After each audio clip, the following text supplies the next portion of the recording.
Surawisesa Jaya Perkosa. Surawisesa Jaya Perkosa. Surawisesa Jaya Perkosa.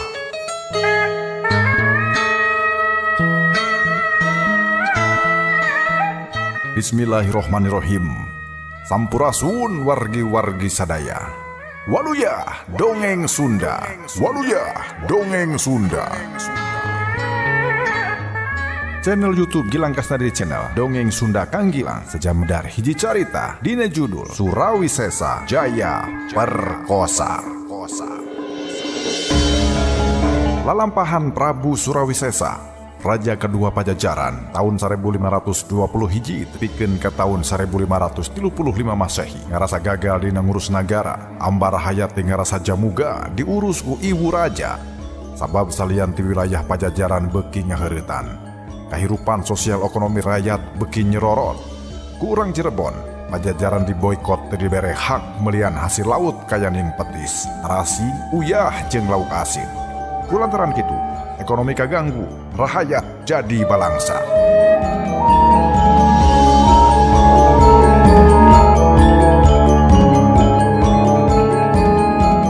Tong hilap subscribe, like, jempolna sareng disuhunkeun bantosanana kangge ngabagikeun di medsos kasugri sadayana. Sareng diantos silaturahmina di kolom komentar. Kasugri pamirsa, mitra kaum dangu anu mulia, urang sami-sami pedar hiji carita dongeng Sunda karya Aan Merdeka Permana dina judul Surawisesa Jaya Perkosa dina episode Nu Hayang Males Wati. Lujeng ngadangukeun Waluya Dongeng Sunda.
Rombongan Eyang Jaya Perkosa neruskeun lalampahan Banglas ka tebeh wetan kasugri pamirsa.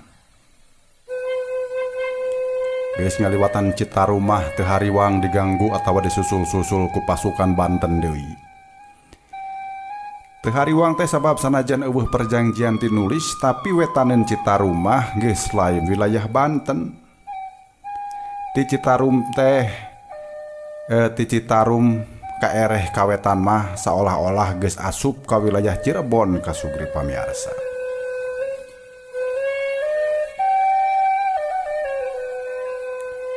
Nya eta mah sabenerna ukur aku urang Cirebon jeung urang Banten.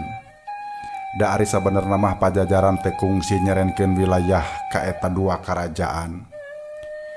Kawas geus dicatet dina sajarah. Purakna Pajajaran teh kusabab boh Demak, boh Banten jeung Cirebon ngagunakeun alasan agama pikeun ngancurkeun Pajajaran.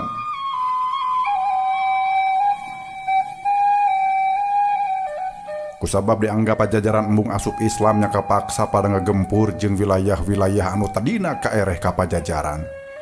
Dititah milih sangkan bilu kana kakuatan anyar nu dipake tameng alasan agama. Padahal nu saestuna meleg-meleg urusan rebutan wilayah ekonomi. Jauh samemeh aya kerajaan Cirebon jeung Banten, Pajajaran teh nagara kuat di tatar Sunda. Boga kakuatan ekonomi bahari sabab aya genep atawa 7 palabuhan penting anu nyambungkeun hubungan dagang jeung karajaan-karajaan di Nusantara. Oge nyambungkeun hubungan bilateral jeung karajaan-karajaan di Asia, oge jeung sawatara karajaan di Eropa. Tapi dina zaman eta gerakan Islam Gerakan Islam ge keur gedar peter asup ka Nusantara. Eta mah meureun geus ilahar salah sahiji agama nu hayang nyebar ka hiji wilayah. Di sagigireun kudu bisa mangeruhan budayana oge kudu sanggup ngarebut kekuatan ekonomi nu aya di eta wilayah. Itu sababna genep palabuhan penting bogana Pajajaran direbut boh ku Cirebon boh ku Banten, ngagunakeun kekuatan Demak anu harita keur punjul kahirupan militerna. Harita Demak geus boga senjata modern kaya ning Bedil jeung Meriem, ladang sosobatan jeung nagri Cina. Eyang Jaya Perkosa paling cecep ka Cirebon sabab salila 14 tahun inyana Nyakrawati ngabahu denda jadi raja Pajajaran. Ngalaman 15 kali peperangan ku Cirebon, ngalaman 15 kali diperangan ku Cirebon. Cirebon keukeuh maksa sangkan Pajajaran ganti agama. Wilayah-wilayah anu tadina kaereh ka Pajajaran utamana mah nu aya di Pakaleran, sabab wilayah Pakidulan mah hancengan Banten. Nungtut dilindih, anu nurut kalawan sukalilah dibere pangajen bebas seba atawa pajeg. Tapi anu dianggap uang kelang embung dibawa bener kapaksa digempur ku Cirebon. Dina wilayah nu dareukeut jeung dayeuh Pakuan di embargo ekonomi ku jalan teh dikiriman hasil laut kaya ning petis Tarasi Uyah jeung Sajabana.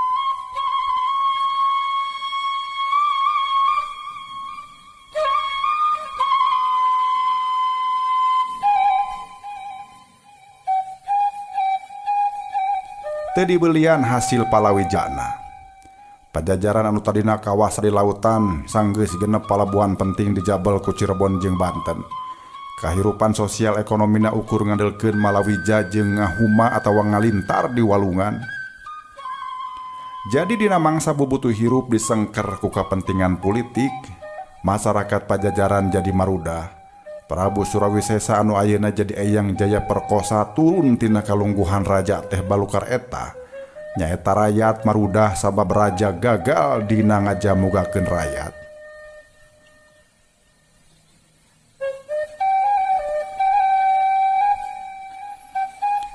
Kitu sababna tu ka ieu lalampahan ka Sugri. Prabu Surawisesa atawa Eyang Jaya Perkosa keukeuh neuteuli ka Cirebon. Kitu sababna ku kawijakan dirina anu amarahna masih ngentab-ngentab. Eyang Jaya Perkosa janji moal masrahkeun mahkota Binokasi Sang Hyang Pake ka Sumedang Larang. Anu jadi sabab Sumedang Larang teh geus aya dina pangaruh Cirebon, sebab ratu pucuk umum ditikah ku pangeran santri teueuh Cirebon. Ngan lamun mah mahkota Binokasi Sang Hyang Pake tetep rek dipasrahkeun ka Sumedang Larang, eta mah jang kepentingan politis bae. Sanajan Cirebon jeung Banten pada ngagempur sangkan Pajajaran burak, tapi da sabenerna mah dua anana teh teu alakur.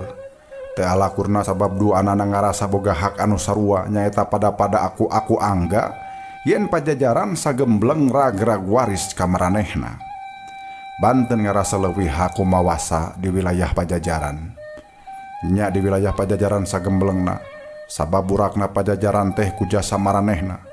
Tapi Cirebon ge ngarasa leuwih hak kumawasa di wilayah urut Pajajaran sabab nu munggaran ngarobeda Pajajaran mahnya Cirebon, da Banten mah lahirna ge sabada Cirebon aya.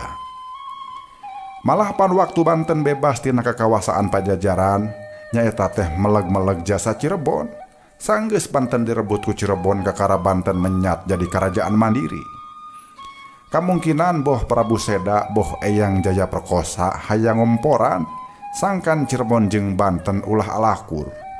Cara salah sahijina nyaeta kumasrahkeun mahkota Binokasi Sang Hyang Pake, lambang sah Pajajaran ka urang Sumedang Larang.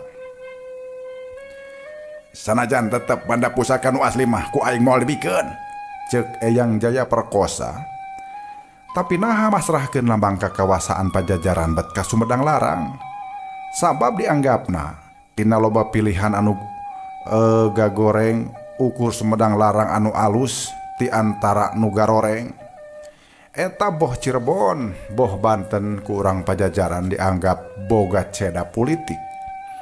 Sabab geus hara ka Pajajaran, ari Sumedang Larang teu boga ceda sarupa kitu sanajan pangeran santri jolna ti Cirebon, tapi teu ngamanfaatkeun agama pikeun tameng politik. Ukur meleg-meleg urusan agama jeung teu maksa mirusa, Bisa disebutkan orang Sumedang Larang arasup Islam teh teu dipaksa ku jalan militer. Lamun Makuta Binokasi Sang Hyang pake aya di Sumedang Larang, Cirebon bakal rieuh sabab Sumedang Larang bilu ka Cirebon. Banten bisa jadi rada jemedud, tapi moal wani ngayakeun panarajang ka Sumedang Larang. Sabab mun ganggu ka Sumedang Larang, hartina bakal ganggu ka Cirebon. Ari tukangan Cirebon deui pan aya Demak, Banten anu keur ti hot-hat hayang ngagedekeun karajaan bakal leuwih milih ngurus di jero nagara heula, batan kudu kekeureuweut parebut hak waris. Kamari-kamari hayang ngarebut soteh nyaeta sawaktu Banda Pusaka lambang kekawasaan Pajajaran masih dicangking ku Raja Pakaburan nyatana Prabu Seda. Meureun ari geus dicekel ku Sumedang Larang anu tukangeunana aya kakuatan samakta mah nya kudu mikir 2-3 kali. Kasugri pamiarsa mitra kaum dangon mulia, di Bojong Emas rombongan Eyang Jaya Perkosa cepet ngetan geus kitu ngagilak ngenca muru tebeh kaler. Nyaeta ka wewengkon Karajaan Galih Pakuan. Lamun kiwari mah kasebutna teu wilayah Selaawi kaereh ka Kecamatan Limbangan Kabupaten Garut. Galih Pakuan teh sabenerna mah wilayah kuna, da jauh saacan Pajajaran ge ari Galih Pakuan mah geus aya. Ngan bae lalakonna tipati natrat dipikannya ku sararea. Karajaan Galih Pakuan anu perenahna di wewengkon Kecamatan Limbangan Kabupaten Garut. Sanajan leutik tapi boga umur anu panjang kasugri. Geus aya ti abad 5 keneh diadegeun ku Prabu Sri Matikan Wredi Kandar atawa Prabu Rumpah turunan Tarumanagara. Ari rajana anu pamungkas katelahna Prabu Munding Wangi, makamna aya di Ponclot Gunung Pabeasan wewengkon Selaawi Kabupaten Garut. Pabeasan teh hiji ngaran gunung di wewengkon Tonggoheun Kecamatan Selaawi Kabupaten Garut. Kaasup gunung anu luhur dalam urang aya di Ponclotna padataran handap Limbangan kaawaskeun kalawan eces. Di Ponclotna aya makam kuna. Henteu kaurus da arang aya jalma nu ngalanto kalebah dinya, ari teu penting-penting teuing mah. Mun ku anu saliwat moal kabireungeuh makam sabab ukur gundukan batu kitu ge geus marisah. Kaayaanana kacida barala kurungkun, Ali Musa jeung tangkal cucu. Tapi da loba urang Selaawi jeung Limbangan anu ngarasa yakin yen eta teh makamna Prabu Munding Wangi kasugri. Ari Prabu Munding Wangi teh tayalian iwal ti raja pamungkas Karajaan Galih Pakuan tahun 1680 tepikeun ka tahun 1685 Masehi. Ngaran asli nama inyana teh Sriyadipasti. Sriyadipati atawa Prabu Munding Wangi teh putrana Sunan Rumenggong ti geureha anu namina Walanis Wangi atawa Wahli Sartiningsi. Walanis Wangi teh oge mangrupa raina Prabu Adipatekan Jaya Kencana, nyaeta raja Karajaan Galih Pakuan samemeh Prabu Munding Wangi. Kusabab Prabu Adipatekan teh boga turunan lalaki singgasana karajaan teh akhirna dipasrahkeun ka alona atawa putrana pasangan Sunan Rumenggong jeung Walanis Wangi. Karajaan Galih Pakuan teh bisa jadi karajaan nu umurna kawilang kolot di Tatar Sunda. Ngadegna abad kalima atawa tahun 400-an, eureun-eureun tahun 1685. Sababina tahun eta pangaruh Mataram asup jeung nagara dirobah jadi kabupatian.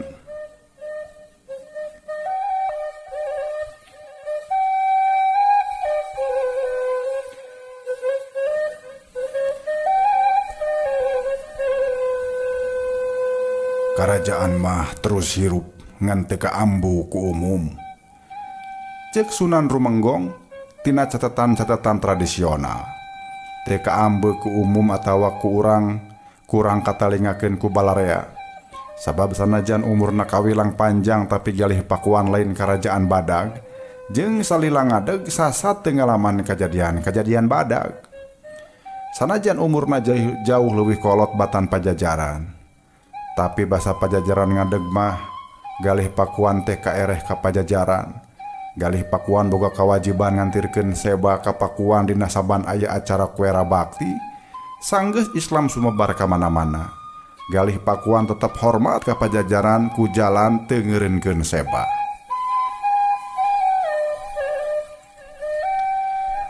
Padahal ti zaman Prabu Handeliman Jaya, ti zaman Prabu Handeliman Sanjaya maksad teh nyaeta putra Sri Baduga Maharaja. Sacara pemerintahan Galih Pakuan teh leuwih dengdek ka Cirebon batan milih bilu ka Pajajaran. Sanajan ari ambara hayatna mah kabagi dua, hartina aya anu memang milu dengdek ka Cirebon, tapi aya oge nu tetep satiasa tuhu ka Pajajaran. Ti antara maranehna kungsi aya patelak urusan ieu ngan henteu ari jadi patelak badag mah. Ongkoh sanajan milih bilu ka Cirebon oge pamarentah Galih Pakuan mah henteu ngamusuhan Pajajaran ka Sugri. Sunan Rumenggong datang ti wewengkon Banten. Melu nyebarkeun Islam di wewengkon Galih Pakuan. Loba urang Galih Pakuan anu pindah agama, tapi aya anu keukeuh satiasa tuhu kana agama karuhun. Tapi ku Sunan Rumenggong tadi kumaha tadi paseaan. Dari nas-nas nama kabeh oge tunggal sadulur. Jadi tong alatan beda keyakinan jadi pacogregan. Saur Sunan Rumenggong harita.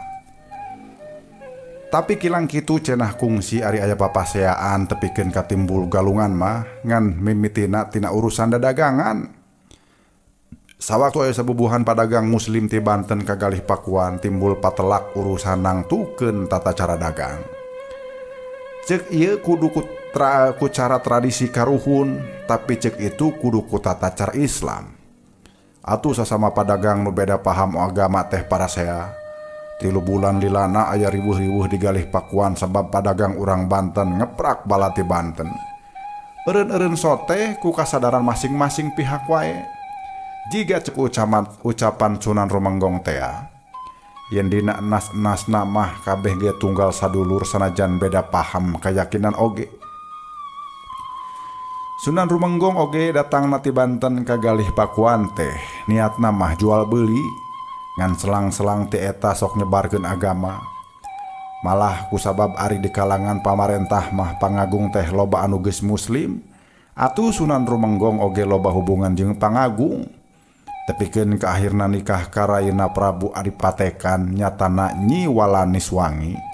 Malah akhirna nya putra ti ieu pasangan anu kaharepna ngagantikeun Raja Prabu Mundingwangi atawa Sri Adipati. Hanjakal karajaan sanggeus dirajaan ku Prabu Mundingwangi ukur nyesakeun umur salila 5 tahun. Nyaeta tahun 1680 tepikeun ka tahun 1685. Nu jadi masalah robahna pajamanan karasa pisan heabna. Mataram ajeg pengkuh di wilayah Priangan ka Sugri. Nancepkeun adeg-adeg pamarentahan anyar. Tina karajaan Galih Pakuan robah jadi kabupatian. Kitu ge ngaran Galih Pakuan mah leungit. Nya robah jadi kabupatian Limbangan. Ngantang tuba ieu lakon buku teh can tepi kana zaman Prabu Mundingwangi. Angot can aya Mataram sabab basa Eyang Jaya perkosa anjo ka Galih Pakuan nu jadi rajana nya eta Prabu Adipatekan. Eyang Jaya perkosa nolak diajak deheus kanu keur kumawasa sakumaha kahayang Prabu Seda basa di Pulasari. Teu kudu lah mun aing tepung jeung si Handeliman Sanjaya meureun papada aki-aki garelut euy. Teu guna aing gelut jeung si eta, ceuk Eyang Jaya perkosa. Sabab inyana ngarasayan Prabu Handeliman Sanjaya masih keneh jag-jag waringkas jiga inyana. Antara Handeliman Sanjaya jeung Surawisesa teh sabapa misah indung.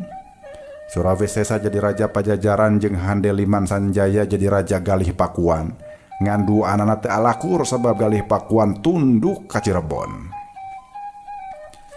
Harita di pamarentahan paham kabagi dua. Aya nu bilu ka Cirebon jeung aya nu bilu ka Pajajaran. Ngan bae dua kekuatan anu beda teu tepikeun karagot parasea ngan balukar Galih Pakuan milih dedeuketan jeung Cirebon. Atuh Prabu Surawisesa teu hayang dedeuketan jeung Prabu Handeliman Sanjaya. Ceuk jalan pikiran Surawisesa, puguh-puguh Pajajaran keur diobrot ku Cirebon naha ari Galih Pakuan kalah kadedeuketan. Tapi bisa dimaklum, naha Prabu Handeliman Sanjaya make leuwih milih di deketan jeung Cirebon, Batan jeung Pajajaran. Hayang hubungan jeung Pakuan atawa Bogor leuwih jauh Batan jeung Cirebon. Sabab Sumedang Larang di deketan jeung Cirebon ari mangkaning dina zaman harita. Pusat ekonomi rakyat ayana di Cirebon lain di Pakuan. Bubutuh ekonomi urang galih Pakuan leuwih babari jeung Cirebon ngaliwatan Sumedang Larang Batan jeung Pakuan Pajajaran. Jadi jang keamanan kehidupan sosial ekonomi rakyat, Prabu Handeliman Sanjaya leuwih didegetan jeung Cirebon, Batan jeung Pakuan Pajajaran. Tapi sawaktu harta Pajajaran dititipkeun ka urang galih Pakuan anu masih mihak ka Pajajaran. Kakuatan di wilayah anu mihak ka Cirebon teh teu niat ngahalang-halang. Balad Prabu Seda di idina nyumputkeun harta baya Pajajaran di wilayah galih Pakuan.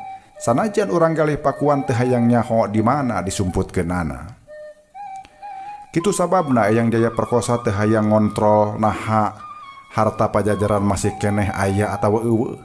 Sabab inyana percaya pisan ka urang galih Pakuan anu teu hayang ganggu kana harta Pajajaran. Ayeuna Eyang Jaya Perkosa ge niatna mah eudeuk nyumputkeun Makutha Binokasi Sang Hyang Pakete di wilayah galih Pakuan. Ku hitungan yen moal aya nu wani ganggu. Hayu, urang neangan tempat anu pantes jang nyumputkeun ieu Makutha, ceuk Eyang Jaya Perkosa. Sararea nurut bari teu loba pananya. Singgetna carita Eyang Jaya Perkosa geus manggihan hiji guha peteng di hiji tempat nu dikewari di ngaranan Kampung Simpen. Perenahna kuloneun puseur karaton galih Pakuan. Tengah peuting jemplang-jempling rombongan ngadatangan hiji guha peteng nu jembat ku kakayon. Mungguh hiji wewengkon anu zaman harita arang kasaba ku manusa sanajan perenahna teu pati jauh ti puseur dayeu. Ari anu ngalantarankeun arang kasaba teh sabab urang galih Pakuan geus pada nyaho yen di dinya teh tempatna rupa-rupa duruwik sanga geugeuh. Lolobana ukur makhluk-makhluk jahat anu harak ka manusa. Tapi cek Eyang Jaya Perkosanya kudu didinya nyumputkeun Makutha Binokasi Sang Hyang Pakete.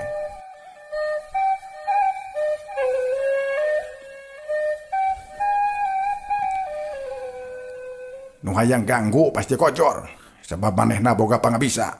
Kajaba manehna boga pangabisa. Cek Eyang Jaya Perkosa.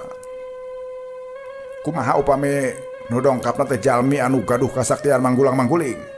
Cek Papati, nya ari manehna geus hakna mah pasti kacokot. Ngan saha anu bisa nyokotna? Pasti geus masagi sagala rupana. Lain bae pedas tapi oge jujur. Cek Eyang Jaya Perkosa. Nu araya unggut-unggutan. Dadagoan sia kabeh di luar. Ukur aing sorangan anu asup ka guha mah. Cek Eyang Jaya Perkosa. Sararea caricing di luar pon kitu deui Raden Aji Mantri teu wani nuturkeun. Bari ngelek buntelan anu diisian ku Makutha Binokasi Sang Hyang Pake anu asli. Eyang Jaya Perkosa ngolebat asup ka jero guha los teu tembong deui. Nu sejen satia nungguan dibelaan ditapuk reungit sagede-gede laleur dibelaan ahan tiris balas ku kaibunan. Di jero guha aya batu lempar ngajemprak ampir jiga meja bari kebek ku rasa hormat sok eta banda pusaka teh ditindeun. Buntelan dibuka anak berai anak burisat cahaya murub mubiar. Eta cahaya keluar tina hias batu permata anu naretes di sabudeureun Makutha. Jero guha anu terina poek mongkleng butarajin ayeuna jadi caang padang narawangan. Gek Eyang Jaya Perkosa andekak sila di handapeun batu jemprak nyang hareup kana gundukan banda pusaka kadua leungeunna sidakep panonna peureum biwirna ngunyem.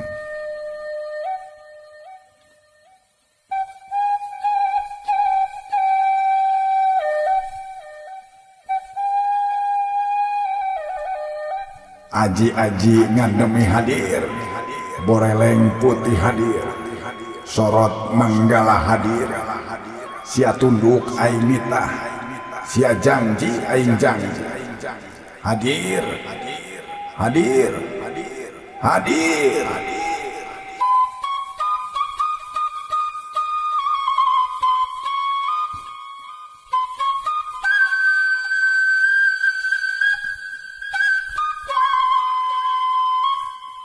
Bardug teh hasip mulak. Kandel nutupan tetenjoan ngan basah hasip mimitingi pisan di sakuriling bungking geus ting darangong maung bodas aya kana welasna. Aya 13 jumlah sakabehna ngan anu jalugju gede mah aya 3. Jiga nanya ieu anu tadi disebutan ngaranna teh nyaeta aji-aji ngandemi, boreleng putih jeung tapak manggala. Maung bodas anu 10-na, anu 10-an anu ukuranna papak jiga namah wadia baladna. Ceuk sakaol ieu teh sabagean maung kajajaden nu daratang ti sancang. Nya kajojo ku sebutan maung sancang. Lain maung samaung-maungna sabab ukur mamalihan ti para guryang atawa sabang sajin. Bareto dina tahun 1484, Sri Baduga Maharaja ti Pakuan ngayakeun lalampahan ka wewengkon sancang, deuk nyusul-nyusul Putri Kandita. Putri ti selir ka-7, Putri Kandita nu geulis kawanti-wanti endah kabina-bina, dipikasirik ku para selir sejena, nya diteluh ku ganggaong tepikeun kaboga panyakit pudug saawak-awak. Nanahan jeung hangru halanyir sapangeus karaton Pakuan guliga, risi eta panyakit teh tepa kasasaha. Loba anu menta sangkan Putri Kandika diusir di karaton. Ngan bae Sri Baduga Maharaja teu nyieun kawijakana naon. Jigana Kanjeng Prabu ngarasa sabil itu kumaha ieu kumaha. Akhirna Putri Kandita mangadep ka Ingkang Rama. Ama, seueur anu nyuhunkeun sangkan jisim abdi dikaluarkeun diusir di karaton. Ari jisim abdi mah kumaha ama bae. Upami jisim abdi kedah ngejat ngantunkeun karaton, mangga. Upami dipiwarang tetap di karaton, oge mangga. Cek Putri Kandita anu sirahna dikukudung jeung beungeutna ditutupan. Tapi Kanjeng Prabu teu nembalan ari lain ngabieu mah, ari lain ngabigeu mah nitah henteu nyarek oge henteu. Jigana Putri Kandita mah ngarasa yen anu jadi bapa teh teu bisa mutuskeun sorangan. Putri Kandita amitan saja mulih deui ka kaputren ngan isukna bae para dayang ibu yen Putri Kandita katut biangna leungit ti karaton. Kanjeng Prabu ruwas kadereuhnakeun malah aya rasa kaduhung kunaon ngantep nu jadi anak nyieun pilihan sorangan. Jang nebus kasalahanana Sri Baduga Maharaja jengkar ngantunkeun karaton ngan amanat. Amanat heula ka para patih yen kudu ngajaga keamanan karaton sabab rek neangan nu jadi anak. Ngan bae di dagoan geus 40 maksudna geus 4 bulan Kanjeng Prabu taya beja taya carita. Melangkan nu jadi bapa atuh Raja Anom Prabu Guru Gantangan alias Surawesesa seja nyusul-nyusul jadi bapa. Putri Kandita teh dulur pateterean pedah nu awewe mah anak ti selir ka-7 ka Sugri. Nah make Surawesesa anu kautus sabab ieu sinatria Pakuan Pajajaran anu pangbedasna pangsaktina dibandingkeun pala putra Sri Baduga sejena. Surawesesa mah jago neangan lacak ahli dina nyusud tapak pan tugasna ge jadi telik sandi di nagara teh. Di sapanjang jalan jukut diambean dahan kai dirampaan. Ku cara kitu inyana bisa ngambeul ka mana anu jadi bapana lunta. Aambean nu seukeut tina irung Surawesesa ngantirkeun dirina ka jero leuweung sancang. Akhirna di jero leuweung anu jembet ku kakayon manggihan Sri Baduga Maharaja keur diuksila bari sidakep dikuriling ku maung bodas lobana 40.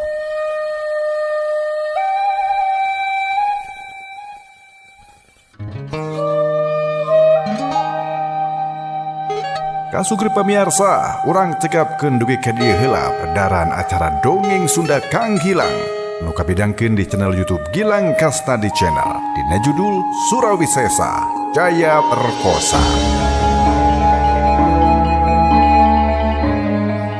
Hilap subscribe, like, bagikeun di medsos Kasugri sadayana sareng diantos silaturahmina di kolom komentar. Urang tepang dangdude enjing, wilujeng kantun, waluya Dongeng Sunda.